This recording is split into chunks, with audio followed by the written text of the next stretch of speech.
With that, I'll call to order the Committee of the Whole meeting for Tuesday, October the 10th.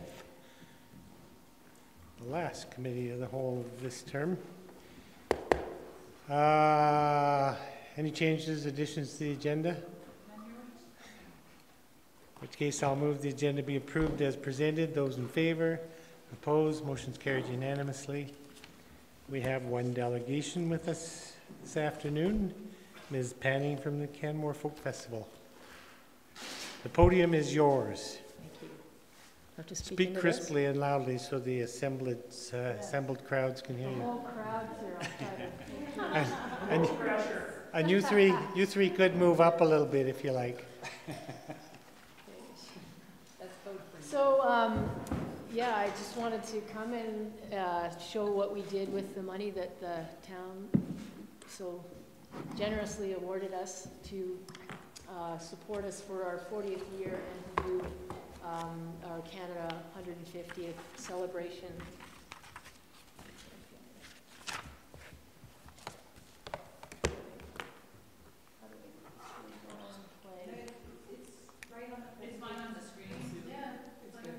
Oh, I know, but we're on ahead now. It's not working. The key's on that. Looks like it's showing there. Yeah, do this. Yeah.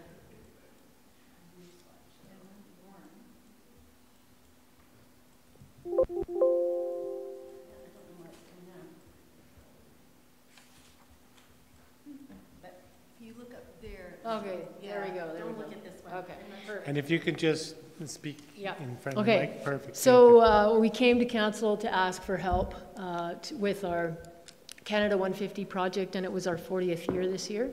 And we asked specifically to enhance the artistic budget, to increase our audience, to bring artists into venues around town, to create a 40th anniversary video, and to produce an anniversary calendar.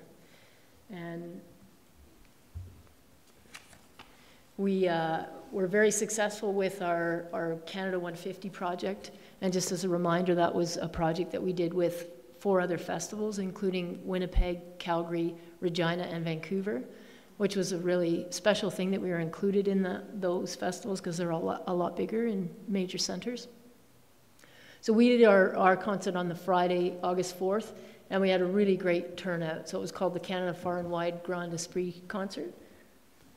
We had 9 different acts, so 24 artists, including a large Indigenous component. So here's a picture of some hoop dancers that were dancing while we had an Indigenous artist on stage. Plus we had 54 local choir members working with Coco Love Alcorn, who's from Ontario, who did a fabulous job. So she conversed with Leanne, who's the choir leader. So they worked out arrangements for a bunch of songs that were part of the Canada 150 Canadian Songbook. So 54 people came, they did 3 rehearsals, and then it culminated in this concert.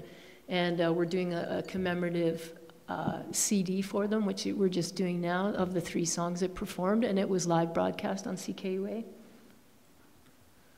We had a really great crowd, about 15,000, or 1,500, I should say, that we estimated, and people seemed to really enjoy it. It was really fun. Lots of people came, all different ages. Little kids were up front dancing. And we live broadcast it. We were the only one of the festivals to do that, which was very in tune with Canmore in that we, take up the extra challenge. And so that was good, and it was really well received. CKUA was happy. We had Leroy Stagger play at the Drake on the Saturday night, so it was the first time we'd ever had an in-town sort of after party. So that happened at the Drake, and it was full capacity crowd. The bigger budget allowed us to hire Bruce Coburn, Whitehorse, Blackie and the Rodeo Kings, Foy Vance as kind of the major headliners, and we ended up selling out for the first time ever all 3 nights. So it certainly showed that we had some extra money this year. Mm-hmm. We produced a 40th anniversary calendar, which we gave to coordinators, longtime supporters, and I have some here. Woohoo. goodies. Give everyone. Swipe best. And then these are little cards that we printed up and then all of them on one side of the panel. So this calendar was really fun to put together. So it has all kinds of pictures from the 40 years, including on the August, like it goes from August to the end of next year. There's the stage that was the first ever stage when it was at the daycare lands.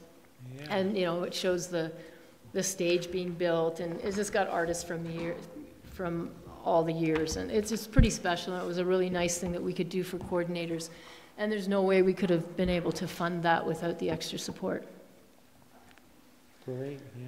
And then Glenn Crawford and Tanya, who's right here, gathered a whole bunch of footage and did interviews at the festival. And so we'll have a finished product that's coming shortly. We're going to use different segments of it for different things. But that's in the works. And it really brought national exposure to Canmore because we were part of the project with the other festivals. So there were some national articles that were written, and our name certainly was mentioned all over the place. And the major posters or big banners that went up on the stages had all the festival names on there. So our name was mentioned in all the communities. And some places, I know Vancouver, I think they had 10,000 people at their concert. So overall, there were, you know, I don't know, 30,000 people watching. So I just wanted to come and say thank you very much. It was very much appreciated, and I think it was a very successful year. And we couldn't have done that without all your support, so thank you. Thank you, and it was a lot of fun. I remember being at the initial part of it downtown here, and it really was great. I particularly like the part where the local choir members joined everybody on stage and did Hallelujah. Yeah, wasn't that? Yeah, it was beautiful. Yeah. And I like this, the blast from the past here in August 2017. I remember that old backdrop that somebody painted on a sheet. Those were the days, huh? The good old days. So, yeah, another successful year. Yeah. Congratulations to you and thank you. All of the many volunteers. I don't know how many hundreds of volunteers you've added up to over the years, but well, we're up to about 600 every year now. Yeah. Yeah. So, but when you flash back over all of the years, that's thousands and thousands of people that have kept that tradition alive here in Canmore, and it's a really important part of our tradition. Yeah. Yes?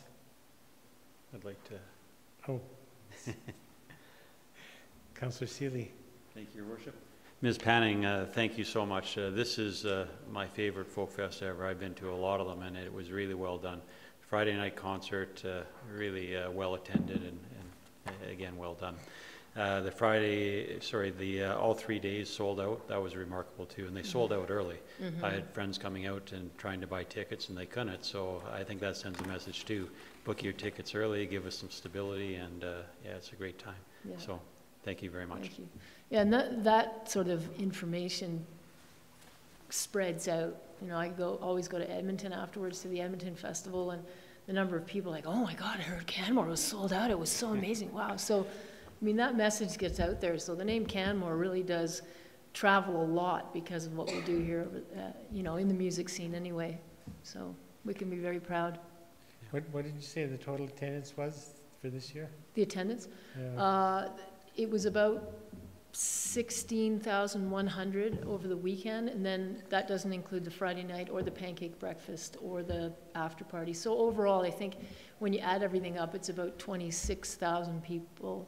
Plus, we partner with the Banff Center to do the children's concert, or one of the children's concert shows, which is 3,000 people, and we do a music in schools program, which is about 200 people. So it's a considerable amount of outreach that we do every year as well. So, well, a great part of Canmore's history and current traditions. So thanks for everything you do and everybody else.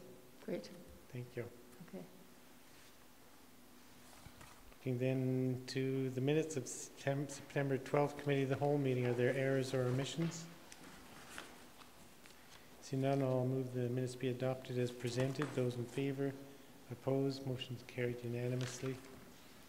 Looking at item D1, the community monitoring report. Doesn't look like Lisa Brown, but that's okay, we'll go with it.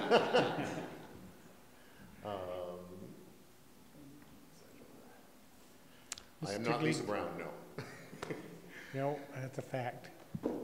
Hello again, everyone. Thanks for the opportunity to do yet another community monitoring report. This is, I believe, the 8th edition and began with the thresholds and monitoring report back in the 1990s, which came out of the growth management strategy. And I don't know for sure, but I'd say we're one of the longer running, more consistent community monitoring or community indicator programs in Canada. A number of communities have variations. I haven't found one yet that sort of follows a fairly consistent format like we do for such a long period. So, but if I do find it, I'll let you know. I mean, there is a lot of work going on there and good work in other communities. But this version of the report, each time we modify a little bit to reflect the strategic plan or the vision or whatever sort of the organizing strategic document of the day is. So this year's report is organized into the 7 categories of place and service and safety and economy and affordability, and tries to speak to those. As before with past reports, I think about 10 years ago we started doing this, a numerical trend description. So some reports will use a thumbs up, thumbs down, red, green, or value-based A+ or C-. We sort of look at the number trends and try to say as best we can, is it gone up or down 5%? Is it about the same? Is it variable? So if you see an arrow up or down, please remember that's based off of the numbers. That's not sort of an opinion arrow. And a great example of that is housing prices. When housing prices go up, some people are happy because their house is worth more. When housing prices go down, some people are happy because they can buy a house. But the arrow up or the arrow down is not an indication of that value question. It's just simply, did the numbers go up or the numbers go down? So, population, it's been a busy year for this one. We had the 2016 Census of Canada. As you'll recall, the last municipal census was 2014. And actually, sorry, just before I get to that, I should say thanks to all the agencies and all the people that provided me with all this data, lots of feedback, lots of meetings. And I would say that this year there have been more documents to review than ever. I'd say there's more that's gone on, and it's been harder than ever to organize people into meetings. So if that's an unofficial indicator of busyness, I can say it's a busy town. Permanent population. If we add the federal census numbers onto our previous municipal census, that's what the final number is there. The feds say we have almost 14,000 people in 2016. So in a lot of ways, this is a bit of a positive. One thing we were concerned about, if you remember back over a decade ago, 2003, 2005, the municipal census actually recorded -8 for our population shrink in permanent population. We were concerned about that time of sort of stagnation of permanent population growth because at that time we were seeing a lot of second home buyers. And not that it's wrong to be a second home buyer, but when your population is shifting as radically it was in the mid-2000s, we expressed some concern.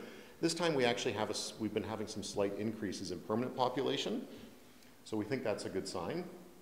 And sorry, it's about almost a 14% increase over the past 4 years, or 5 years, from 2011 to 2016. How much would you just say? About a 14% increase over in the last 5 years. 5 years. So it's not the runaway growth of the 90s. It's a much more modest, manageable growth. And part of that we think is as well, and is also, there is I think a trend back to more permanent residents and less non-permanent. And Cheryl had looked at this in the 2014 census. We don't have updated information, but the last trend we saw looked like there was a few more permanents happening than non-permanent in terms of, we do have some population growth overall, but we also have a bit of shift between the categories, maybe some more people residing here full-time. So you're saying that the percentage growth in permanent population is greater than the percentage growth in non-permanent? That's what we think, but we don't have updated numbers on the non-permanent population. So take that with a little bit of a grain of salt, because the federal census does not go and count the second homeowner or non-permanent residents. It's focused on the permanent residents of a community. Just a little historical snapshot for you. There's 1986 to now, every 5 years based off the Census of Canada. And this is an important concept as well to when we get to some of the age trends. If you look, for example, about 20 years back to 1996, and we've got 8,000 people, then you get closer to 14,000 people. As we look how our demographic makeup has changed, just remember how much Canmore has grown in total size in those 20 years. As I was just saying, the non-permanent population, and this graph is actually from the previous report based on the municipal census.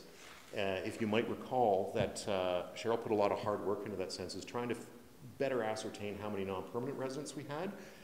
And we came up with some questions were raised as to how some of the numbers in prior years were estimated. So just always a caution when you're doing a time series on these. Cheryl, I think it's fair to say 2011, we're not convinced that there were actually that many non-permanents? Well, there's no methodology, so yeah. I can't say either way, really. Yeah. So caution is advised. And that's just an example of the trend I was speaking to, that based upon the dwelling unit occupancies in our municipal census, we'd gone from 29% non-permanent occupied units to 21%. So we know these trends don't always carry on in the future, but that's the indication we've had was occurring at the time. This is something I'm not going to go into a lot, but there's a few methodologies. There's, for example, and Greg's here and he'll be talking about the benchmarking, which uses some of the benchmarking populations. This is from some of the Headwater group work. There's a few methodologies out there right now, and they're all slightly different, which is fine, but just a caution to everyone that there's a few different methods going on of estimating our, let's call it effective daily population. So our permanent population, our non-permanents, how many people are in the hotels. We don't necessarily have a good handle on how many people come out on day trips. But if you're looking at studies, it's always good to just sort of check and see if there's a population number on the bottom, which one are they using and how's it derived. For example, the municipal benchmarking, Greg, I believe it's correct, when some of the services provided by Canmore to some of the hamlets in the MD are included in that population. They're looking at for example, waste or water benchmarking and things. So each one has a slightly different approach. So under that one there, for example, Headwaters Group was estimating on a daily basis we have over 20,000 people in Canada, Canmore. But I would say there might be a bit further study required to actually sort of confirm that. You'd really need to get a handle on the day visitors as well. Similar to the benchmarking population, the benchmarking reports have been estimating, about 20,000 people served by some of Canmore's services. So the age trends, which I'd mentioned, this is where our most significant shift, I think, has been happening, and this continues trends that have gone on before. The orange line is 2016. I removed the intermediate lines for clarity on this graph. 1996 is in blue.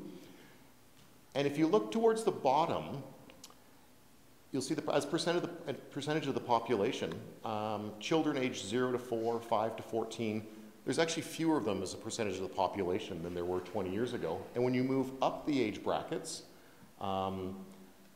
starting at 45 and up, you start to see growth in those groups there. So we definitely have a trend of aging in our population, which does mirror some of the trends as well in society. But if we look at this graph here, one thing you really notice is the 65 and over and the 0 to 14-year-olds converging. So an increasing proportion of 65 and older and a decreasing proportion of 0 to 14. And if we look at it in terms of numbers, we have roughly the same number of kids as we did back in 1995. It's fluctuated a little bit. The mid-2000s, we had definitely lost a few, and we noticed some families leaving town. There's been a slight increase in the last few years, which is a positive sign. But if you were to step back and look at it, you'd say, okay, there's roughly around 2,000 kids in town, and it's fluctuated somewhere near that amount over the last 20 years. So that really, to me, showcases the demographic change in Canmore, because as the population has grown so much bigger overall, the number of families with smaller children hasn't really increased substantially. Bruce, I'm just going to interrupt for a second and back you up a couple of slides. Another one. That one. That one. So is that on an annualized basis, or is that, I mean, it suggests there's about 50% more, like the visitor population is about 50% of the permanent population. Is that averaged over the 12 months, or? Yes, yeah. Yeah, so obviously when you go to high hotel occupancy and high whatever in the summer, you'd have a greater daily volume, and someone has suggested perhaps the best way to track that is look at the toilet flushes. get Andreas to check that and see how many are coming through on a daily basis. Yeah, I think you'd like to stand there at the treatment plant and count flushes. Exactly. But this really is a tricky one to get a handle on, Yeah. because even if we get, and I'll show you hotel occupancies a bit later, we're getting better data on that. But we don't have a great counter that says, counts every head that comes into town back and forth during the day. Okay, thank you. So service just, oh, sorry. Councillor Sanford? Oh, Councillor Sanford, that's my role. Sorry. Aye. Oh, that's your job. I don't want your job. Thank you, Your Worship. Can we now lose the distinction of having more dogs than kids? Remember we had that conversation many years ago about we had more dogs than kids, but we don't anymore, do we? Because you just said we had 2,000 kids. Were dogs census last time? No, The licensed dogs. Okay. We only have 1,480 licensed dogs, but we have 2,000 kids. Oh, well then we've had more kids than dogs for a while. No, usually it's double that. The double the license is how many dogs. Oh, okay. Yeah. If you include unlicensed dogs, then there's more dogs than kids, based upon the estimate of unlicensed dogs. But Way more. You think that there's that many unlicensed dogs? But Okay. Melanie's looked into this before. Our number We was, looked into it before, and in some cases, it's as much as double. The municipal census sometimes calculates them. Okay, so moving on. so that's a murky number, in other words. I Okay. didn't look into that. Okay, Yeah. because that was stated on one of our community monitoring reports before, Yeah. but we can't state that now because we're not sure. Yeah, and because, It was reported. It was reported. Okay, hold on a sec here, hold on. Okay. All right, Finished it? if that's the answer, yeah, and and I it's hadn't not, looked, I hadn't clear. looked far back at a lot of the details of the 2014 census, so I'm not sure if we commented on that in the 2014 report off the top of my head. But I'll find out for you this afternoon. okay, sure, can do that'd that. be great. Councillor Seeley, you have a question? Yeah, just wondering about our children and Yes. the same numbers as 1996. What's that telling us? Is there any, are we losing our families? Does it, In summation, and some people say, well, why do you care so much about kids? Why are you focused on that? And it's primarily because what many people in our discussion groups have felt is that really speaks to the affordability question. Because for example, if you look at, let's call them more financially vulnerable populations, especially like lone parent families, seniors without significant assets, and you go through various things, if you don't see groups of people, if you see them reducing in size or vanishing away, then you have to ask yourself, why is it they're leaving? Is there something about Canmore they don't like, or is it something that they can't afford to stay? So the general thought has been, when we look at housing prices and rental availability and housing availability, that, and people just, what the agencies see, whether it's provincial agencies or the town of Canmore staff, or the schools. For example, Canadian Rockies Public Schools identified housing affordability as one of their major challenges of maintaining enrollment in the town. And the slight positive increase in the last few years for children, I think, shows a good thing, because if we had if that trend line had continued to go down, you go from 2,000, you eventually hit 1,500, you hit 1,000. And I'd ask the same sort of questions. If you went to a town and you saw no seniors, you'd say, well, where did they go? What happened? Why aren't they here? And for example, as we see with seniors now, there have been additional facilities added, new rooms brought online, and more intention to try to allow more to remain in place in the community. And with housing in Canmore, we see many valiant efforts to try to increase the affordability of housing stock and different solutions ongoing. So it's hoped that all these things, I know it's a big thing to go against, but each person or each family is an individual unit of one, and they leave in groups of one, or they stay in one, or they come back in one. So we do think there's been a slight change. But overall, it's still a pretty small change if you look at the bulk of things over 20 years. okay, thank you. So the service category, one thing we noticed, and we saw this with the Christmas hampers and the food bank, the last couple of years they have had an increase in demand. And one of the questions we had in the back of our heads was, to what extent will Alberta's economic troubles manifest themselves in Canmore? And a lot of the major economic data is difficult to get on a community level. But this is one thing that we looked at, and it had been going down, but it has jumped up substantially in the last 2 years, and Christmas hampers are following a similar line. So they're noticing it at the food bank, more people looking for assistance. Speaking again to the population and children, we had been going through a sort of net loss of kids amongst all the school systems, and we do have a slight recovery over the past 5 years. Now, the one thing that's tricky is people will talk about their individual school systems, and I have those in there, but I prefer to look at the red line on the top, which is them all grouped together, because individuals will make decisions about where they go in which school, but the line of all the schools on top tells us how many sort of kids and youth we have staying around. Health services, the visits to the emergency department, I don't know if anyone's been lately. My last Oh, stand up and get the full sympathy. Stand up, come on. Up you get. Is there a question directed towards administration? Yeah, my last few visits have been rather speedy, and the last study they did at Alberta Health Services said we're doing quite well in terms of wait times on most days.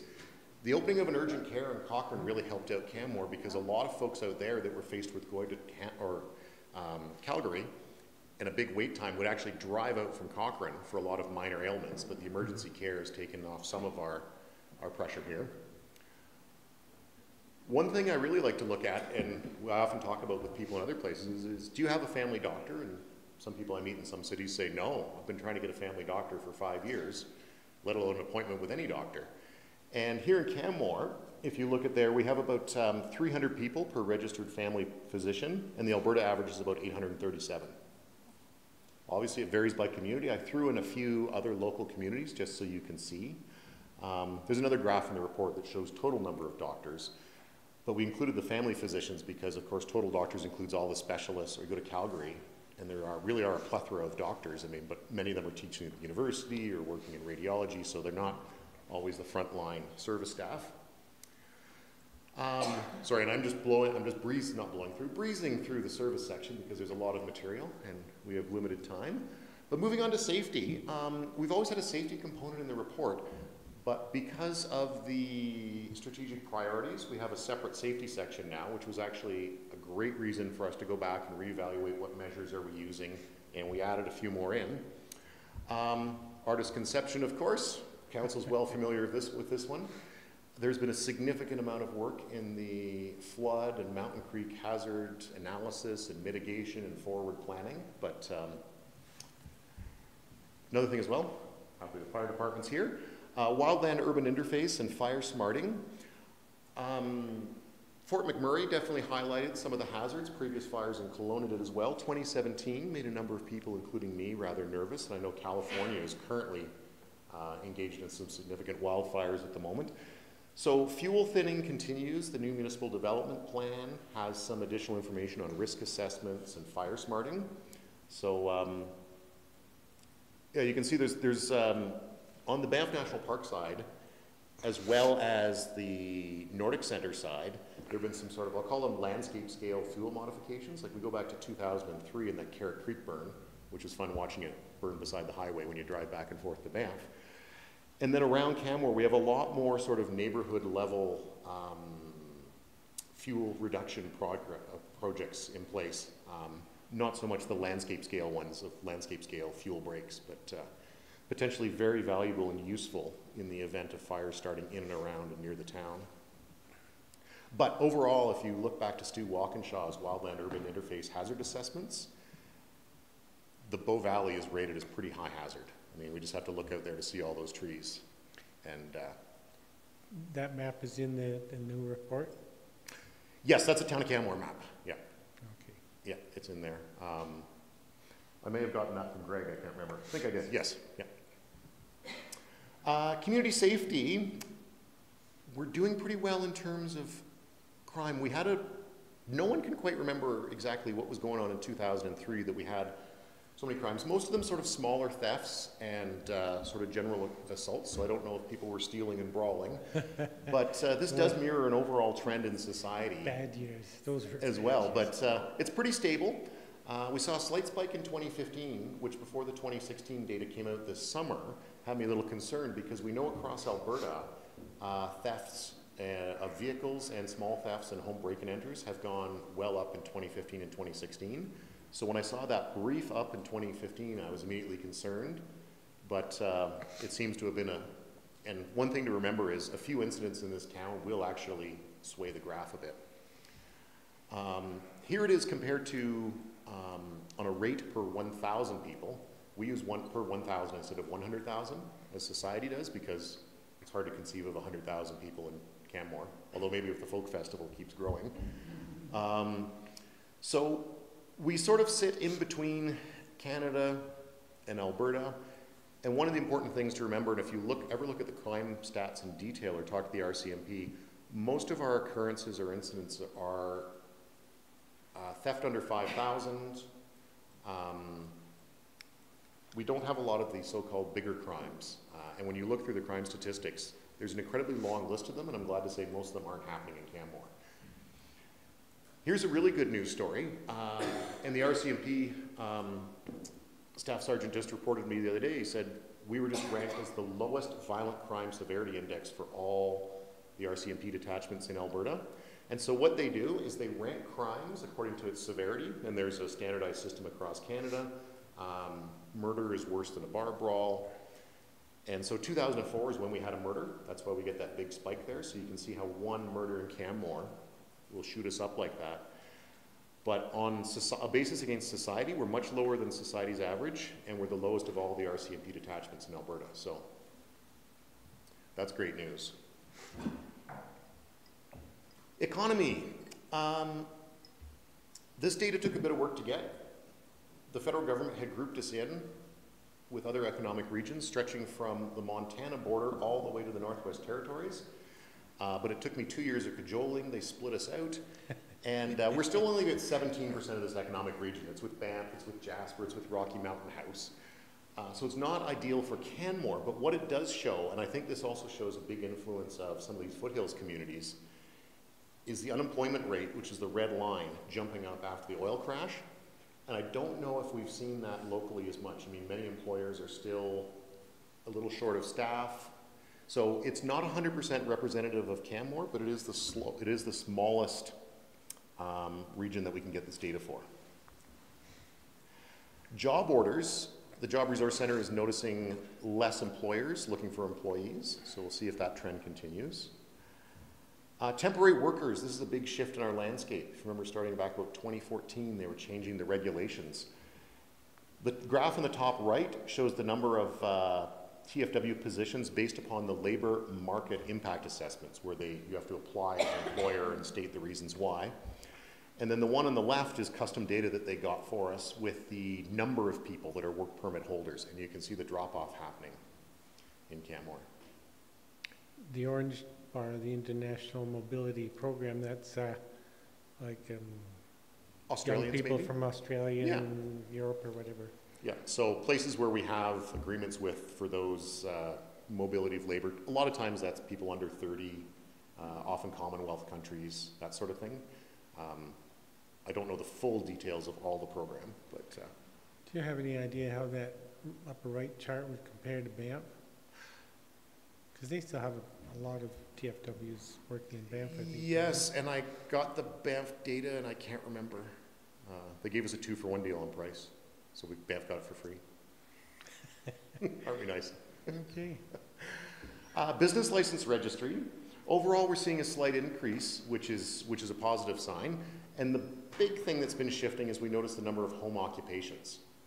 So obviously, to a degree, that reflects partly compliance and people's willingness to come forward, or the town to get them. But we also suspect that relates to a number of people increasing start of home businesses, self-employed, remote workers, various things like that. So that's a sector of the economy that I find interesting. And I know that the new Chamber of Commerce finds that an interesting sector as well. So we'll see what happens with home occupations and small businesses. Building permits, Obviously nothing like the heady days of 2006, 2007, but a little bit higher than those low years of 2009 to 2012. And housing starts as well. You can see that slight recovery coming after, you know, the really slow period after the 2008 crash. And I'm not going to say it's anything like what it was in the mid-2000s, but it's more than double what it was after the recession. Can you just flip back to that previous chart? Yep. Thanks. And in general, based on past census taking, the construction and development sector is about our second largest sector of employment. So this is really significant to Canmore's economy on several fronts. Accommodation and food and tourism related would be our #1 industry in terms of number of employees, but typically average wages would be higher in the construction and development industry. So Great, thank you. Banff National Park, they just released numbers for the summer. This actually, as I was sitting here during lunch, they're up 4% this year. They didn't get the exact visitation they were planning on, but Parks Canada said as well, they might be somewhat self-limiting because there's only so many places to stay in the park. So when they've maxed out the campgrounds and the hotels. But isn't this data include day visitors? Yes, so this one here, they hadn't, as of this morning, they hadn't yet released the Banff Park numbers, but I just read it about 12 o'clock today. But you can see the increase of the last couple of years. So this year's numbers will be 4% again higher than that. And obviously this is not specific to Canmore, but we know there's a certain amount of people that go back and forth that may stay in Canmore, may go to the park. And it sort of speaks to the number of visitors coming to the Bow Valley. You also see a similar trend on the average daily highway traffic volume. So you're not imagining things. There have been more people around town and on the highways. This is traffic just Yep. passing. How's that counted? Well, that's from that's from Alberta Transportation, their highway traffic counters. And it doesn't necessarily tell us who's coming into Canmore, who's going out of Canmore. It can get complicated if you look at different counters as to in between different spaces. But all I'm trying to display here is the total volume of traffic coming through on the Trans-Canada. And even if you had a consistent percentage, like say for example, X% of the people came into Canmore, you'd automatically have more people in town. Yeah. Just by virtue of how But many. these are just literally vehicles passing. They by may turn in, they may stop in Banff, they may keep driving through to Vancouver without stopping. We don't know. It's just how busy is the highway. Yeah, so about 23,000 vehicles a day go past Canmore, Yep, or maybe turn in. yep. And a number of them definitely come in. Some of them are us. You know, it doesn't differentiate based on the license plates or your residence. So historically, we've used the Canmore Hotel Lodging Association occupancy rates, which has been tricky because in their organization, there's a shifting mix of properties that report and are members. So Alberta Tourism has actually started publishing in their tourism market monitor starting last year, a more standardized occupancy rate method. What's been happening over the past few years is Canmore Hotel Lodging Association has reported increased occupancy rates, and that's in the face of an increasing number of hotel rooms. So more hotel rooms, and they're more full, which means more visitors. And what we're hoping to do going forward is use this Alberta tourism data, which comes out of the industry, and they provide a lot of monthly data as well as annual totals, and that will be our new time series. So the reason there's only 1 year of this data is because they only started reporting in 2016. And Alberta Tourism monitors that through hotel tax? How do they monitor? Yeah, they don't provide all the details. There's a commercial survey that compiles it for them. So I'm going to investigate that some more. I hadn't quite gotten to the bottom of how they tabulate all their numbers. But sometimes these things coming out of Edmonton can be slightly opaque, so. Slightly. Affordability, one of the big questions in our town, or one of the big concerns, and the citizen satisfaction survey really captures this. Affordability and affordable housing each year has been the top of mind issues that people will mention in the citizen satisfaction survey, and the number of people reporting that have grown over time. So each year, in the people's minds, it has become more and more of a concern. What? Sorry, back up. So the one on the left is social, so including affordability, availability of housing, cost of living. When they ask these questions, there's a few categories and brackets, so those are grouped together. Okay, And the one on the right is just people that said affordable housing. okay, thank you. The town of Canmore, of course, and council's seen this before, the living wage, and I've gone through and I updated a few of the other communities that are available for information. And regardless of the exact dollars and cents of it, we're more akin to Vancouver. And for example, let's, depending on where you go in Vancouver, would be different wages and rates as well. If you look at the entire census metropolitan area, it would be less, and if you looked at North Vancouver, it would be more. But we're definitely not typical in terms of our living wage compared to, even look at Edmonton or Calgary. It's substantially higher. And I know the town's embarking upon a new project heading into 2018 on living wage with other communities. Do you know if they do that sort of study in the American tourism-based communities? They might. I've only been looking at Canadian ones. Yeah, just curious. I know living wage is common for a number of places in the States, but I hadn't specifically looked at the tourism ones. And in Canada, similar communities to Canmore, do you know if any of them are doing that? Whistler does. Whistler I've not seen an updated published number out of Whistler lately. We used to have Whistler in our comparison list. Just actually happened to see the Peak newspaper on the weekend, and there was a report on it, and it was high, but I think it was below ours, if I recall. Okay. Well, Whistler may have come out with an updated one since this summer, which is possible. Overall, our annual incomes on average have tended to go up, but an important thing, as I'll show you in a moment, is there's many sources of income, and employment income is not the only one. In Canmore, now, I've shown a graph here on the left with $100,000 or more in annual income, not because $100,000 is a magical number, but it's an easy break point at 6 figures. And we're pretty akin to most of the Alberta average there, and much higher than Canada as a whole. And the graph on the right actually breaks people down by income category. Canmore is the orange bar, and you can see we have a much lower proportion of people under $25,000 a year. And when you get to 100,000 or more, we have a much higher proportion than the Canadian average. So we're a little bit skewed on each end compared to the theoretical average Canadian. As you can imagine, if you are of lower income, it's a challenging community to live in. Yeah. Councillor McCallum? I love this report. I don't have to tell you this. Is there a little bit of drool on my chin? Anyways, so is there, in terms of feedback, because we know that as wages have gone up over the many years that you've been doing this report, is there a possibility that we could start breaking out beyond that 100,000 number in the future? Oh, yeah. Yeah, we have categories above that. Perfect. That'd be great to see. Yep. Super interesting. They are actually pretty small numbers when you're looking at 200 to 250. I think it's about 2.5% of our population. But even from the 200s down would be super helpful in future. Thanks. I can do that. Perfect. Councillor Cressert? Your Worship, thank you. I echo the comments of my colleagues about this report.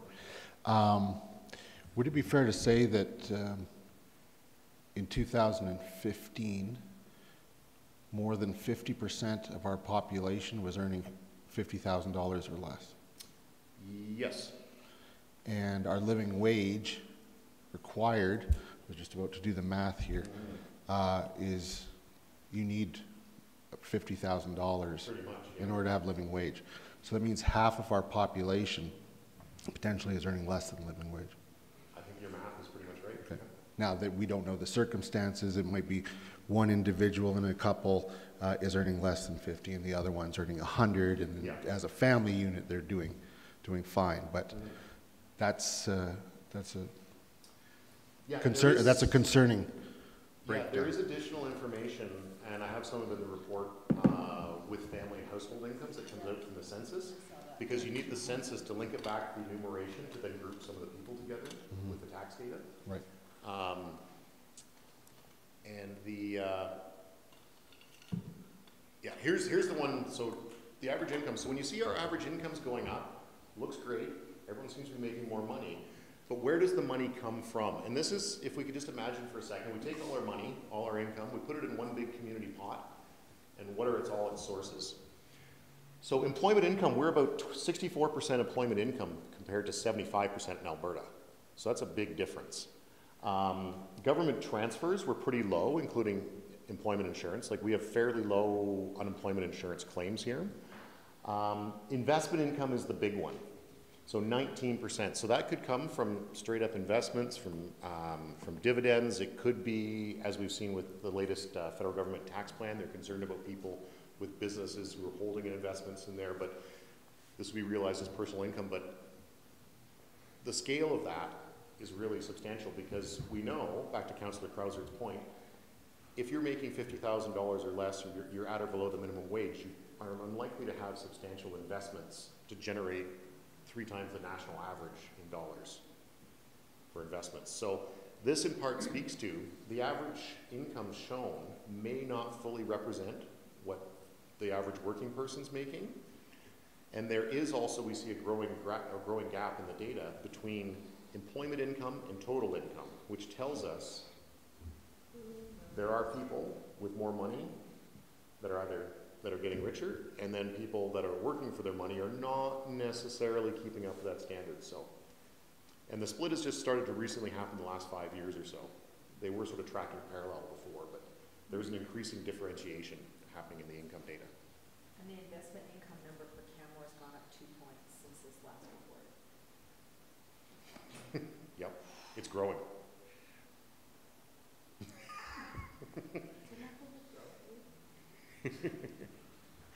So investment income, here are some of those graphs there, and the red line shows how much higher than Canadian and Alberta averages we are. And this isn't necessarily a bad thing, but it just says perhaps there are reasons why some of our market goes the way it does that are not strictly tied to wages. So if all of your income comes from wages, we know that typically you're going to have some challenges getting into our housing market here, particularly if you're in that 50% or more that's below the minimum or the living wage. So tying that to housing, CCHC does a great job of tracking rental prices and availability. And one thing we really see is the decrease in available units. There's a slight increase over the last few years, but CMHC, whose methodology we don't really follow, have been rating us at 0% for availability, which we knew was pretty true. It was really hard to find a place. And our average monthly rents have moderated slightly, but still show a substantial increase over the past 5 years.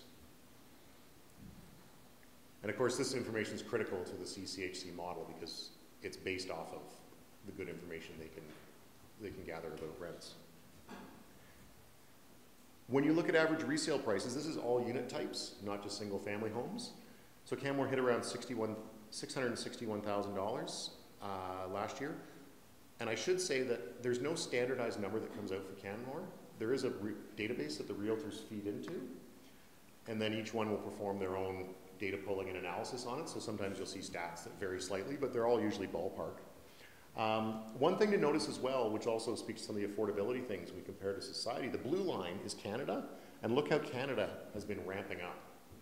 So Canmore's not getting any cheaper, but when we look at the Vancouver and the Greater Toronto housing markets, particularly the change in Toronto in the last few years, you can see the Canadian average has shifted. That doesn't necessarily mean that rural Manitoba has become less affordable, but many of these main urban centers, particularly the Toronto area where a third or more of Canadians live, has really skewed the overall average for Canada. And when we break down the Canmore market here, depending on which realtor you talk to, it's about $950,000 or $1 million was the average price last year for a single family home. Multifamily about 520, and the all units average 661,000. And that's about almost a 15% increase over the last 5 years. So one of my personal questions was what will happen after the oil price crash of 2010? And I heard Canmore's market slowed a little bit for a brief period and then just kept drifting upwards and heading upwards. So as we know, we're not directly tied to all the economic comings and goings of Alberta's oil industry. Price to income ratio, this is one of my favorite ones. Basically, we say, how many times more is your house than your annual income? And when we look at this, above 5 is considered severely unaffordable internationally, and Canmore was just over 6 last year. Part of this is, remember, this is derived from incomes and housing prices. So although housing prices have gone up, average incomes have also gone up. So the ratio has been fairly consistent the past few years, even though the prices are higher. But if we come back around to the fact that employment incomes aren't rising as fast as average total incomes, then perhaps for some people who don't have significant assets, housing has become increasingly more unaffordable. And that black line there shows what happened with Canada, with Vancouver and the GTA really skewing Canadian housing prices. So yeah, Vancouver's ratio was about 11.6 to 1, just in case you're thinking of buying a cheap place in Vancouver. Spatial price survey, it came back. My favorite Alberta government document. They go around, they buy lots of things, they see how much stuff costs, they compare communities. They index value to Edmonton. So they say Edmonton's 100 and everything is plus or minus to Edmonton. And so we have the dubious honor of being the most expensive town listed in Alberta. For various reasons, Banff has never been included in their survey. And Fort McMurray's second, Jasper is third. Calgary's very similar to Edmonton, you know, 1.4% off. But when we look at the breakdown for Canmore, are all items indexed, so everything thrown in is more. Food's about 11 points more expensive. Non-food, 120, but the shelter sub-index you see over there is the thing that drives our cost of living the most. So yes, those tomatoes may have been more expensive, but boy, your house cost a lot more than that.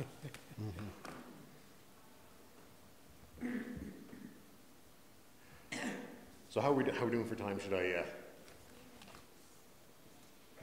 Well, we're just doing it.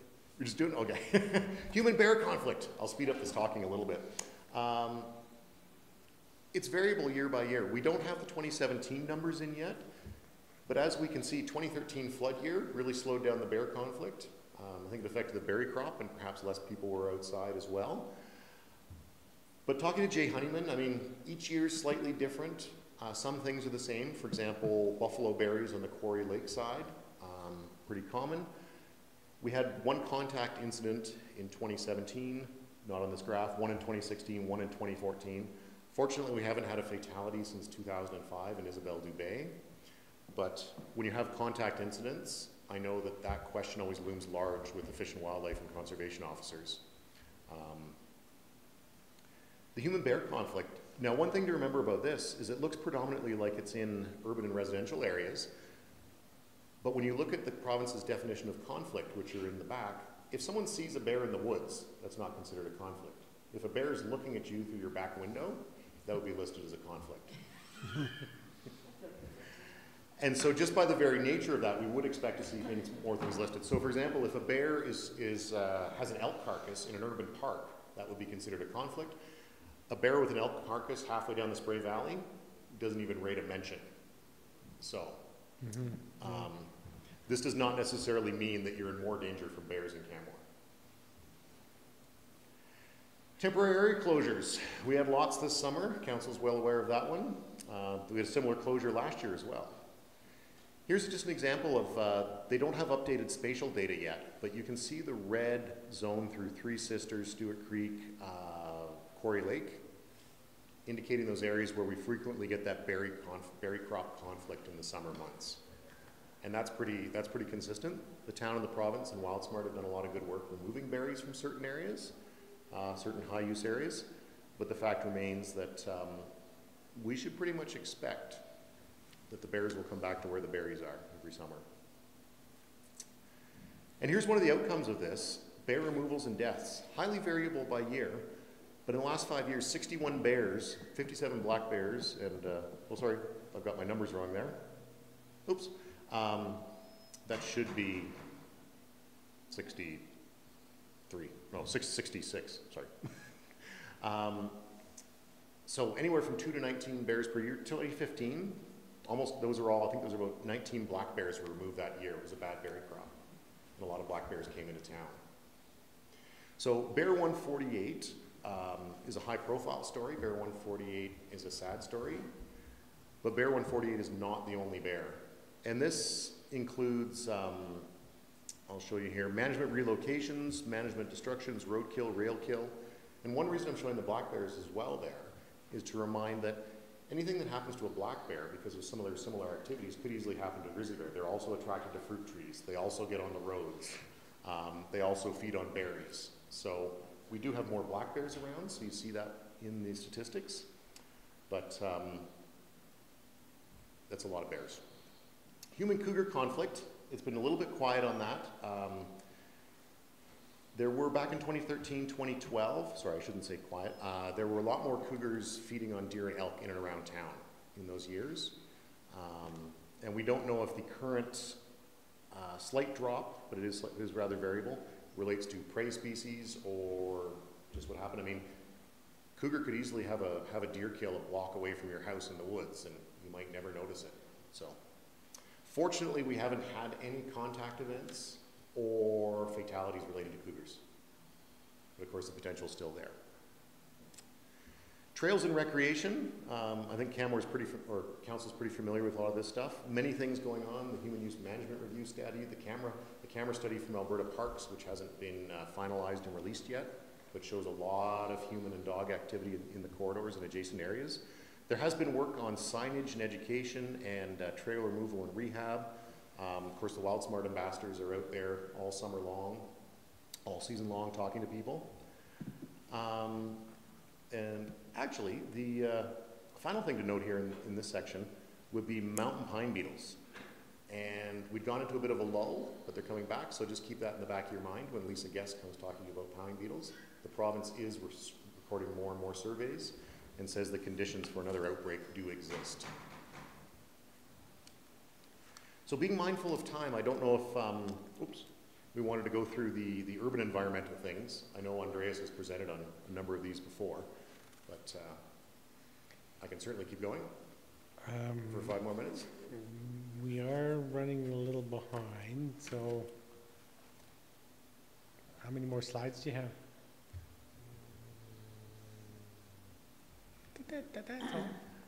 Well, I'll give you the top line survey. One thing I've noticed, or we've noticed, is the CRAS passive monitor has been detecting more ozone, annually increasing amount of ozone, which is a byproduct of other pollutants, often associated with smog. But when we look at the vehicle traffic on the Trans-Canada Highway, it's not surprising that they are noticing higher ozone numbers. And that's out towards Gap Lake by the highway where they monitor that. Greenhouse gas emissions and energy use, the town and Laurie are undertaking a big study of this right now. So all I'm presenting at this point in time is our electricity use and our natural gas consumption. Electricity use is pretty steady even in the face of increased visitation, so that's a good sign. Obviously there is some increase in efficiency of use going on. And natural gas consumption has decreased slightly, but of course natural gas can also vary with temperatures. And landfill versus diverted, the one thing I just wanted to point out here is Solid Waste Services had undertaken the waste characterization study that they presented to council earlier this year. And you're looking at about 30% of the bins are full of otherwise recyclable goods and about 37% with organics or food. So before you even get to the question of organics recycling, there's at least 30% of our waste stream there that was designated to go into the beyond curbside bins or one of the depots. And you can see from that chart there, it's not specifically one thing. It's a small accumulation of all the various things. Yeah. And the MD of Bighorn on their Facebook page today, it's not just Canmore, just posted several pictures of inappropriate waste disposal and various things, garbage in their brush bins. So it's a challenge everywhere, I think. Mm-hmm. Water consumption on the residential front, we're doing quite well. The numbers continue to drop slightly, but Public Works did note that industrial, commercial, and institutional water consumption had continued to increase. But as they pointed out, if you bring some big facilities online and you get more visitors in your hotels, more water use. Public transportation, regional Rome Transit continues to get more ridership. And as council knows, the local Rome Transit has just started last year, and we don't have a full year of ridership. data on that one yet. And there's also been a lot of additional connectivity options added from Parks Canada shuttles to the On-It transportation from Calgary. So there is an increasing network of connectivity of public transportation. And place and land use and planning. So I'll leave those aside because council's well familiar with those ones, especially Three Sisters and the MVP and things like that. So thank you for allowing me a bit more time. Hey, well, I would let you go all afternoon if I could, because it's really interesting and important. In fact, what I was thinking, and admin will hate me saying this, but when there's a new council, this would be a good sort of intro session for a new council to really get some better perspective, because so many of the new candidates, this is not in their mindset. So I don't know, at some point maybe we'll find an opportunity, whoever's Did we do that one here. council? Pardon me? I'm trying to remember, did we do that one council? Did I do that? I think I did. Sorry, I'm getting old. Yeah, it might have been 2 councils ago, maybe. Whatever, I think it'd be really worthwhile if we could arrange for something early in the new term for whoever happens to be sitting up here, because there's so much information, and so many of those slides that you were having to go through quickly apply to stuff we're working on every day here and trying to understand everything that you were presenting. So much information. This is an amazing ongoing project, the community monitoring, and the fact that we've been tracking it now for so long really adds a lot of weight to the reporting. I see one question, but Councillor Sanford. Thank you, Your Worship. I really am trying to read this in context of what we've done in the last 4 years, because this really speaks to a lot of things that we've been involved in. There's one piece of terminology that you use consistently through here that it's on the first page.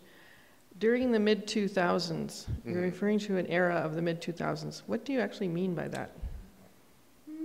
Roughly bracketed around 2005. Okay, so yeah. Because if you looked at it in the whole context, that would be like 2050, right? But that's not 2050 that you're talking about. Oh, I see. If I was reading okay, this report in the okay. future, Yeah. and you said the mid-2000s, I would be reading it as 2050, but you're obviously. absolutely correct. So yeah. how can you characterize that era more concisely in this report? That's a good question. Okay. Some people have been calling it the naughties for the 00 years, but I didn't think that was appropriate. The knots? Yeah, N-A-U-T-H? for example, the 1990s is self-evident. Yeah. So, I don't know. Melanie, we can look into what's the preferred nomenclature for it. Yeah. I didn't even think of that. That's a very good point. Yeah, well, when I read it a number of times, I thought, I'm not really sure what they mean. Yeah. It's not what I think it means, but, maybe I can get you that's to clarify a it good a little point. better. Yeah. But it's a fantastic report, and I really wish and hope that the social agencies in town get context with this too, because there's so much social context in this. Like Absolutely. the interagency committee and, the interagency groups. And one thing I've done over the years is talk more and more to them. So scheduling a meeting with Bow Valley Immigration Partnership coming up soon. Because I was even mentioning this to someone at the school this morning right from the start, and they didn't know about this report. And I thought, well, you should know about this because this affects all the things that you do with your student populations, et cetera. So Yeah. anyway, the outreach would be really phenomenal with this because it's great information. So thank you. You're welcome. If there's no other questions or comments, thanks again for all the work that you put into this, Bruce, and the work, the information you get from a number of people in the community. But this is really paramount importance in the work we're doing. So, I refer to the monitoring report regularly throughout the year. Great stuff. Thanks very much. Well, thank you, and good luck, everyone, on the 16th. Thank you. 6 days away. All right, then. Moving on, item D2, Municipal Benchmarking Initiative. Mr. Burt.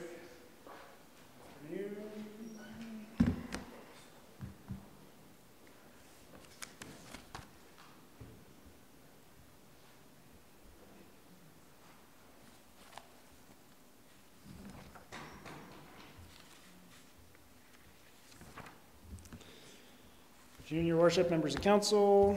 Here before you to talk about benchmarking and specifically fire services. I brought along Chief Gaylor for support if needed. And let's get going. So benchmarking, we spoke about this before. It's about collaboration, enhancing transparency, best practices, identifying challenges, and a common theme that we've seen through all the benchmarking reports: each municipality is unique.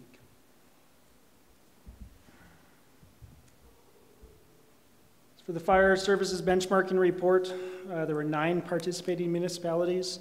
All operate different models and have different service levels. So we're a composite department. Banff and Wetaskiwin offer primarily a paid response department. Red Deer and Lethbridge operate an integrated department, being that they also operate EMS services. It's one of the uniquenesses, or I guess one of the challenges of benchmarking, is how do we compare all of those? I believe you've seen this before in Mr. Como's presentation, the stacked graphs speaking about amortization, overhead, indirect costs, and direct costs. We measured, boy, it took several meetings again to come to the number of benchmarks we measured. We measured 11 benchmarks in total, 7 financial benchmarks, which are listed above. 4 operational and service benchmarks were measured. So we're going to go through those, some in more detail than others. Total cost per capita. So again, this shows the total cost of providing fire services per capita for the town of Canmore. As you can see, Canmore is the median per capita. Not much of a surprise in this graph. It's interesting when we get into the next graph, and Bruce was speaking about the cost per population served. So again, we calculated a population served number to reflect the cost of what it costs to operate both a fire service and police services. So you can see, as I jump back to the cost per population served of 194 and 186 for 2013 and 14, brings it down into the $111 to $129 mark. I did want to highlight as well, I didn't note at the start of the presentation, we only benchmarked in the fire services for 2013 and 2014, given that we were an integrated department for a portion of 2012. Therefore, it wasn't a fair benchmark or a fair comparator. This was one of the benchmarks that I didn't feel had a lot of relevance in terms of the total cost per square kilometer, recognizing our developed area versus our large geographic area. Labor versus the total fire direct costs. So we are sitting in the 86-85% mark. Again, a little bit lower than the full-time, the majority of the full-time departments. Lethbridge, Okotoks, Airdrie, Red Deer, Medicine Hat, slightly above Banff and Wetaskiwin. What was interesting in Cochrane was some of their numbers became skewed as a result of a large lease rate for their protective services center. This was one of the interesting takeaways. One of the lessons learned I thought was the dispatch cost per capita. So we're paying around $4 per capita for dispatch costs. And that ranged quite a bit from $1 to $7 per capita. As part of the fire master plan, we recognize that we need to look at our dispatch contract to include both performance measures and metrics, but also looking at costs. So in speaking with Chief Gaylor, we anticipate issuing an RFP for dispatch contract services no later than likely the end of Q1 of 2018. So again, interesting. Why are we paying more or less than some other service areas? Looked at off-shift training costs. Again, each department is very different in terms of how they train their department. The bulk of what we do is in-house training, but we also do send staff out of the department to conduct off-shift training. So that can be conferences. We have staff that are down in Vancouver right now conducting officer level training. Again, it's challenging in terms of when we look at these. This one didn't tell me a whole bunch, but again, an interesting benchmark. This was an interesting one for me, and really what I want to focus on more is the red line, but I do think about the fire stations of area per kilometer squared, recognizing the growth that we're predicting to see over the next few years. what will that look like for us? But specifically when I look at the red line, that speaks to our response time. Again, it wasn't surprising, but if you look at Banff and Wetaskiwin, who are paid response departments, and Canmore being a composite department, where for a large number of our calls, we're relying on our valuable paid response members to attend the hall. That's why we're seeing those longer response times in comparison to the full-time departments being Red Deer, Airdrie, Cochrane, Lethbridge, and Medicine Hat. So we're in the, again, this is 2014 data. We're near the end of 2017, so I always want to caution when I'm speaking about this that we're going back a few years. And it truly makes sense when you think about the response time for dispatch. We're hitting a page, so our paid response members are coming down to the hall, time for them to get dressed and out the door and then to a scene. Emergency response incidents. So this is number of emergency response incidents per population served. So we're sitting around the 24, 25, and again, we chose to use the population served for both Banff and Canmore. And what we're seeing that is fairly consistent through the departments that provide a medical response is about 40% of our calls that we're responding to are medical response calls. So that was a question I had when I looked amongst other municipalities. I wonder how many they're responding to. Keeping in mind, again, apples to apples, is each department in each respective municipality determines what level of responses they go to. So this isn't exactly, Okotoks goes to the exact same calls. We're responding to the Delta or Echo calls, which are the serious medical calls, or if an ambulance is unavailable, being longer than 15 minutes away. When you look at Lethbridge and Red Deer, no surprise there, given that they're an integrated department, that they're responding to more medical calls. And if you look at somewhere like Medicine Hat, they've made a decision for their fire department for those years not to respond to medical calls.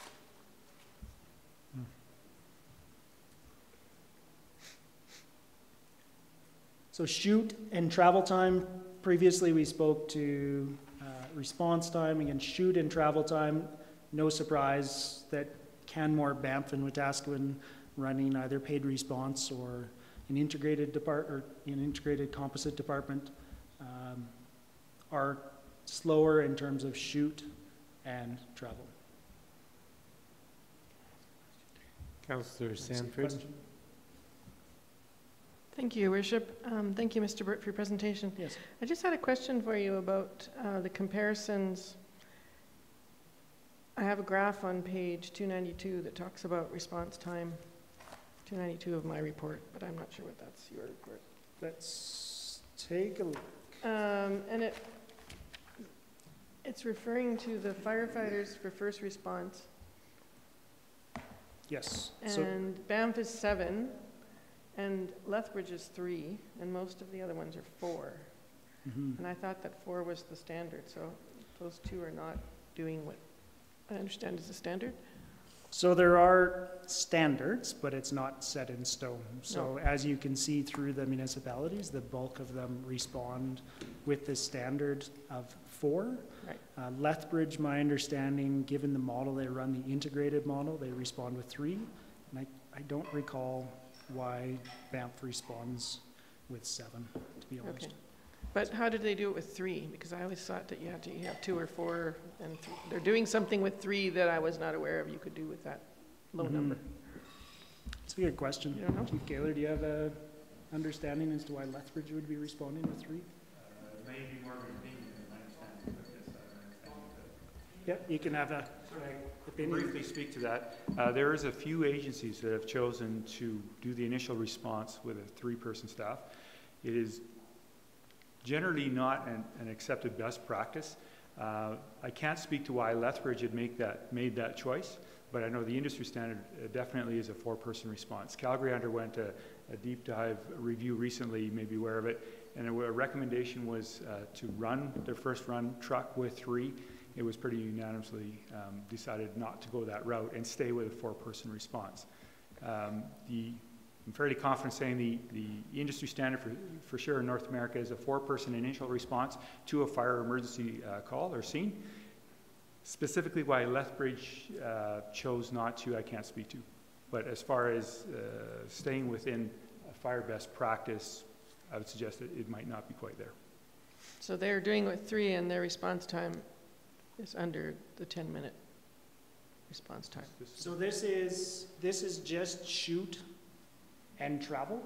So when we're speaking about the 10-minute response, that's a different measure or metric. So this was saying, how long does it take after the dispatch has occurred for firefighters to basically get ready, get out the door, and arrive on the scene of the call? Okay, so this graph is the response time data, so that's separate from the 10-minute? The 10-minute response is not included as part of the benchmarking report. Okay. It's a completely separate issue. But the Very response valid. time data, does that include shoot time and travel time? This is shoot and travel, and let me go back to the previous slide and I'll confirm. I'm that just for you. saying that their response times are 7 minutes and 56. So when you are looking, I'm assuming with 10-minute, you're referring to the 10-minute building code issue? No, I'm just saying that it's under the 10-minute. I'm saying Right, that but when the 10-minute thing that's used for building code includes dispatch. Right. So what Mr. Bird is saying is this response time here, this number here, does not include the amount of time on the dispatch call. Okay. So we can't say whether or not they're under 10 minutes Okay. because the dispatch isn't included in that number. Correct. And looking at this graph, these are the same figures. So this is the shoot.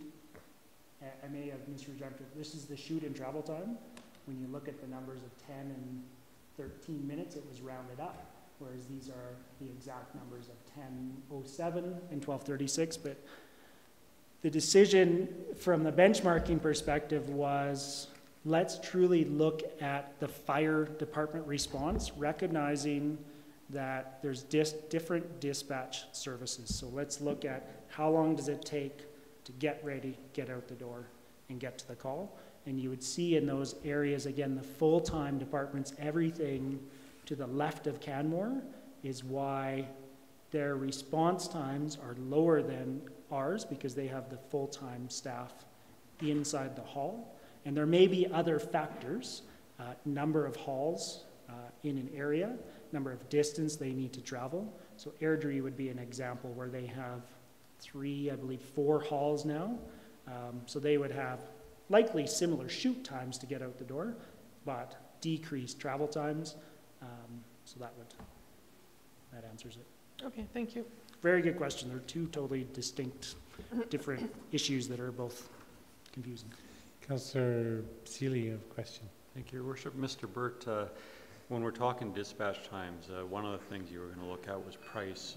The contract is coming up for that fairly soon, and the time of dispatch is also a concern right now. They seem slow. Can you just comment on that? Is that part of the benchmarking, or? Well, it's not part of benchmarking. I think it's a valid question. It was challenging to get dispatch data from other areas. I would say that our current dispatch times we're not achieving the NFPA standard, and our current contract doesn't have measures in place for that. But moving forward, that is something we will be looking for. Great, thank you. In a roundabout way, but. Public education events. So we went back to the 1,000 per capita. If we're looking again at Canmore, we were doing about 6 per year. It is definitely all over the map in terms of who is doing what. We've recognized through the fire master plan, through the 3 lines of defense. Public education and prevention is the first line of defense. Fire safety and standards, so code enforcement would be the second, and emergency response would be the third. And if you recall in the fire master plan, some of the medium-term goals, so beyond the current budget year 2019 and beyond, we're calling for 2 additional staff, one being public education and one being prevention and training. So this highlights that, you know, we're in the mark with the exception of Red Deer, and in speaking with Chief Gaylor in his first few weeks here, we both are in agreement with the master plan of moving forward of 3 lines of defense and including more public education and prevention. the more we can get out there and do that education and prevention beforehand, it's Fire Prevention Week this week, the more we can hopefully reduce our emergency responses.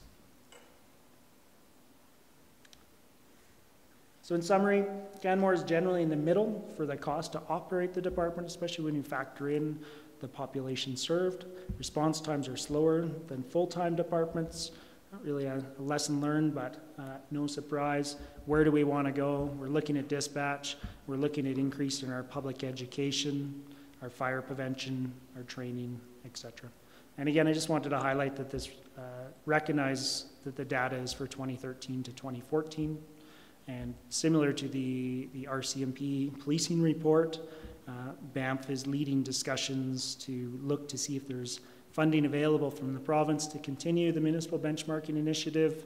And some municipalities, including Canmore, have committed to, even if there isn't funding for benchmarking, now that we have these measures set up, continue to monitor this year over year. We have the framework set in place. It's just a matter now of plugging in data, and it's another tool that's useful for us. Councillor Cresswell, do you have a question? Yes, thanks. Mr. Burt, thanks for the presentation. One thing that I thought as I was listening and as I was reading, because of the 2013, 2014 numbers, one of the things that I thought would be helpful is just a comment or a note as to, based on current numbers, whether the trend is still valid for us, like or what our trend is. So if 2013 and 14 put us there, I mean, we know our internal numbers, what response times are or whatever. Just, this is still the case, or we've implemented more education since then or whatever, because it brings it more to date. I mean, it's 4 years, almost 4 years ago now, right? Yeah. No, I totally agree, and I think that's the value of whether benchmarking continues or not, to continue to measure that.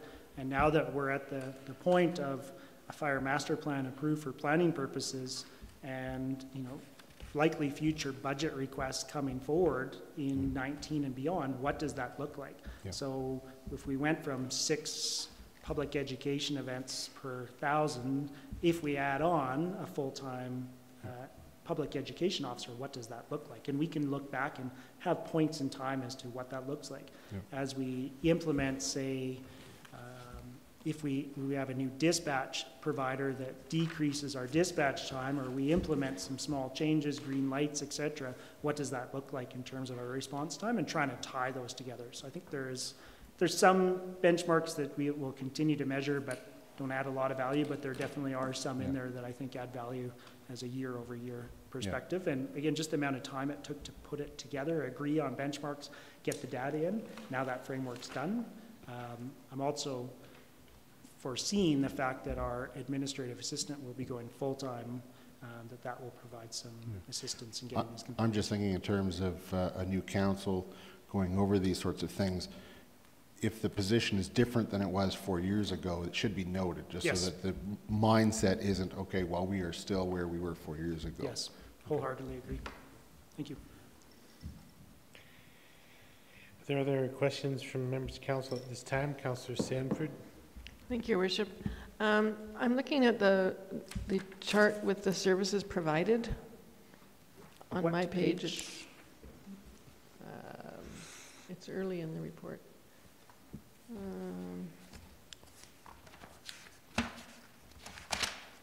My page is 299, but I don't know what your page is because it's separate. Yes, okay, 299. Right. Canmore's services provided, we do quite a comprehensive list of services, up to 11, and some other neighboring municipalities do 6, 7, 8. So we're at a very high level of providing service, correct? Yes. Is that, would we be considered that in the whole region? Is that we're providing the most? With Lethbridge is 11 as well? I think if we factor in who we benchmarked against, I would agree that ourselves and Lethbridge are on the high end of services provided. And so is that because we have the training in the department, or we make the training, we keep people trained in those areas? We keep people trained. We've identified hazards in the community. It's also Again, looking back to 2014 data, part of the fire master plan was looking at all of the services provided, monitoring the services provided, and again, Chief Gaylor and I have had discussions about initial discussions of looking at our services provided and ensuring that we're still continuing to offer the services that are called for within the community. So that are appropriate to our community. I would say yes, but Yeah. I would say that there's still, it's an ongoing review of reviewing the services we provide based on risk, based on number of calls. Okay. And the service level was conscious decision of council when we approved the fire master plan to incorporate service levels that other fire departments may not have on their to-do list. And yes, it was, and there were actions in there to meet and work with some of our partners that provide the services and review a certain level of those services. That was one of the recommendations on some of our specialized services. So yes and yes. Okay. So to maintain those specialized services, we have to keep people trained in Yes. those specialized services. So Yes, it's sort of an ongoing absolutely. thing, right? Yes. Okay, thank you. Welcome. Are there other questions from members of council at this time? See none, thanks very much once again for a comprehensive report, and thanks for being here, Chief Galler, as well. Timely report, given the upcoming forum at Boda, which may have a question or two around fire service.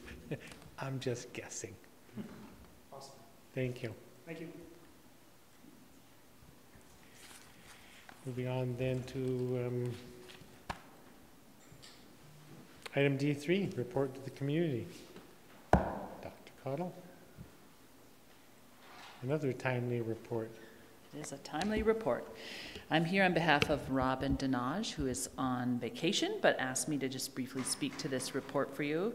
As we are at the end of this term of this council and about halfway, a little more than halfway through the 3-year strategic priority document, in your council agenda for today is a report to the community on the priorities set by council and the progress. You'll note that when Bruce was here speaking on the community monitoring report, he referred to the 7, the vision and the goals from your strategic priority document. The report in your package is just an update on those priorities and the progress made to date in 2017. And it's organized in the same order as the strategic plan. So each of the goals is identified with what we said we would do and what has been or is underway in regard to each of those around your 7 strategic priorities as identified in your strategic plan. So there's no formal fancy presentation or anything, just wanted to make you aware that this is the most current update and provided to you at the end of your term as sort of a summary of what's been accomplished in the last. This isn't comprehensive of the whole term, but the time at least so far of your strategic planning document. Thank you. And is this available on the town website now, or? Yeah, we can put it on the guiding documents page, and it's part of the agenda package, so it's out in public. And just a quick question, that just flipping through the report on the page 6, the complete flood mitigation projects.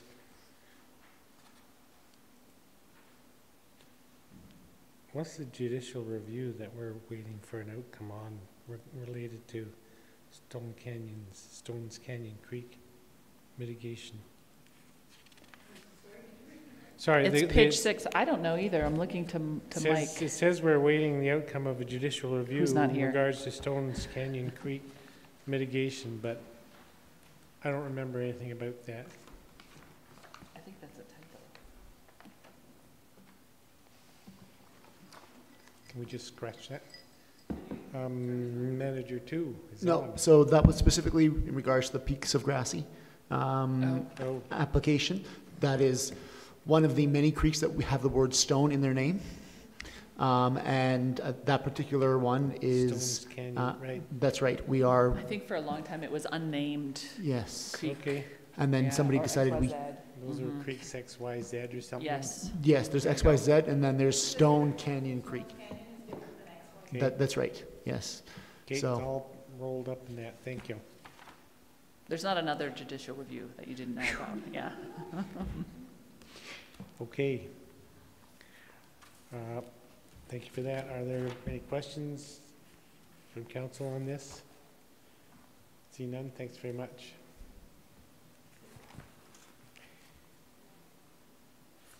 We'll move on then to item E1, Councillor Updates.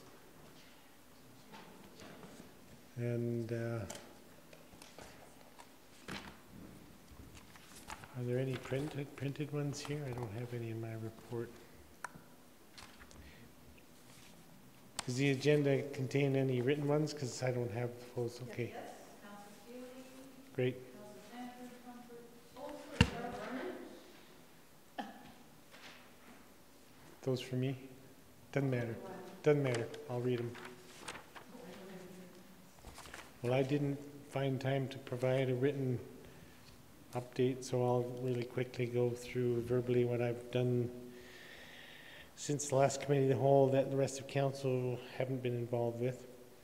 And September 15th, I attended along with the CAO the first roundtable meeting regarding coexistence and reducing human-wildlife conflict. And as I think councillors are aware, this was the first exploratory meeting co-hosted by a town and MLA Westhead. And at the table, we had representation from the towns of Banff, Parks Canada, and Alberta Environment and Parks, and the MD of Bighorn. Although the MD has since written the town a letter, or the group a letter, indicating they're not interested in being involved in that roundtable at all. And the next step will be to form a technical group to determine next steps for interagency collaboration. So it really was a very early preliminary gathering. On the 26th, I attended the mural unveiling at Morley School, which was part of the Canada 150 mural project that was organized by Don Sanders Dahl with the town arts and special events. That was really a great mural unveiling. There were a number of students from the Morley School, Stony Nakota students, and some of the elders, and a lot of discussion from the elders about how much they value this sort of outreach and the re-engagement that we are undertaking with our neighbors on the Stony Nakota. Same day I attended the grand opening of the Chiniki Cultural Center, which I highly recommend people take time to stop and have a look at. It's located just south of TransCanada on the Chiniki Lake Road, where there had been a restaurant burned down. They rebuilt it. It's a slightly elevated menu from what it was before, but a big component of what's in the building is cultural information about the history and interesting things about the Stony Nakota. Worth stopping there. On the 28th, I attended a fundraising event in Banff for the Bow Valley Sports Hall of Fame, where a number of local athletes from Banff and Canmore were re-inducted into the new Hall of Fame. And on the 30th, I attended the mural unveiling here in Canmore of the Canada 150 mural on the back of Arts Place. Again, a really great event. Elder Sykes Powderface offered a blessing and smudged the mural here, and Deputy Minister of Culture and Tourism was in attendance. Also happens to live here in Canmore, but you know, so what? And on the first, I met with the Minister Miranda, who's Minister of Tourism and Culture, who was here because Canmore was one of the 5 venues across the province that was the identified community to be sort of the primary communities around rolling out Alberta Culture Days. And other than that, I did a whole lot of preparation for forums and campaigning and whatnot. That's my verbal report. Are there any questions directed to either me or other members of council on anybody's written reports? Seeing none, moving on to item F1, service area reports. Any questions for administration as regards first part of the report, section A, CAO's office? I had one question, and it is in regards to the judicial review that noted under 2C, General Manager of Municipal Infrastructure. Do we have an idea of what the total cost of the town taxpayer has been to deal with that particular judicial review? Yes, so far invoiced, the cost has been well over $6,000. We anticipate an additional invoice, so the total estimated cost will be in excess of $10,000. 10,000. Thank you.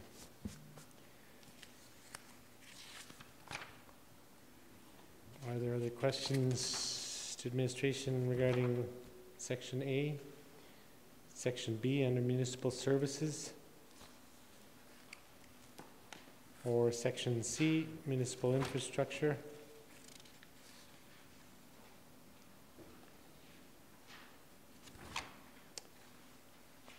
No questions at all this time. Moving on then to item G1, the council resolution action list as of October 5th, 2017. Any questions, comments on that report? Seeing none. There are no board and committee updates. I believe that takes us to the adjournment. You have something, Councillor McCallum? Yeah, I'm sorry, I gapped out there. I just received information yesterday from CAO of Bow Valley Regional Housing that the lodge is planning the moving in date at the beginning of December. So there's a move-in plan, and it takes a bit of time for it to happen, but that is the final date that's been received from the province and the contractor with regards to that. So great. I would share that. Great, early December, but not a specific date, just early. Well, it doesn't happen on one day. Right. It happens over many Right. days. So So by between early now and then, I was actually looking at the move-in plan earlier. So residents, depending on their mobility, are relegated to the first floor or the second floor. And then based on that, they can decide which they've been toured through to see which rooms they would like. And then they narrow it down to 5. And then between that 5, they choose. And then their name is slapped on the door. Great. And the moving is planned. They have movers that will plan, that will actually move the residents themselves, their goods. It's up to them and their families to pack. If they can't find a family member to help them pack, VVRH will provide them with someone to help them pack. And so it begins. That's And really so great. it begins. Little past hoped in move date, but good to get people moved in time for Before Christmas. Santa shows up. Time for That's all Christmas. right. And I just want to make sure that the room that I put my name on, it still has my name there? No, No. we ripped that Oh. off. Yeah. No. Okay, well, once again, another last for this council, the last committee of the whole for this term. I wish all of you and myself all of the best for the coming election, and hopefully we'll see you all sitting here again. Councillor Comfort, you had something else? Yeah, I just wanted to quickly say how much I've enjoyed working with Councillor Krausert, and we'll miss his presence in this chamber, and I wish you all the best going forward. We had a group hug last meeting, maybe you missed that. I know, I was here for that. I just didn't think it was quite enough. Okay. At this point then, I will move that committee of the whole be adjourned. Those in favor, opposed, we're adjourned until